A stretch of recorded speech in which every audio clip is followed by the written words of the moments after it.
Je pense qu'il faut revenir à l'origine du problème, que je situerai à l'intérieur de l'homme. Et donc là, on s'intéresserait à la dimension éducative, puisque à partir du moment où l'individu a une conception de la vie qui n'est pas focalisée sur le matériel, donc qui intègre différentes dimensions dans sa compréhension du bien-être, donc on aura un rapport différent à l'environnement. Donc il y a cette nécessité, je pense, de revaloriser les valeurs que sont le respect de l'autre, le respect de la nature, le respect de choses qui étaient sacrées dans les sociétés traditionnelles, comme l'intégrité de la vie, du bien d'autrui, le don, le partage, l'aspiration à plus d'égalité. Les causes justement de cette crise, elles se situent dans l'homme, puisque c'est l'homme qui porte atteinte à son environnement, par ses actes, par son action.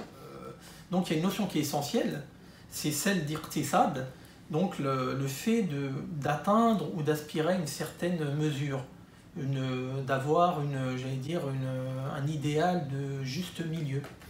Et ça c'est essentiel, puisqu'aujourd'hui ce qui a poussé justement à cette crise environnementale, c'est le fait le gaspillage, la consommation à outrance. Tout cela donc a mené à une crise que certains pensent irréversible.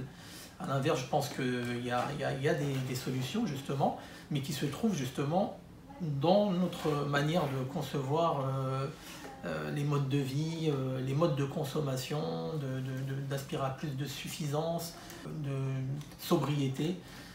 Aujourd'hui, on a des possibilités de freiner cette course, j'allais dire, à toujours plus de progrès, à toujours plus de consommation, en valorisant des modes de déplacement plus respectueux de l'environnement, les modes de déplacement doux, tels que le vélo, ou la voiture électrique par exemple.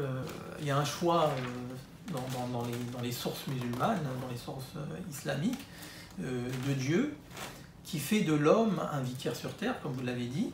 Il a une responsabilité éminente, puisqu'il a une place privilégiée auprès de Dieu. Donc son rôle vis-à-vis de l'environnement, c'est de le préserver, puisqu'il a une valeur sacrée en islam.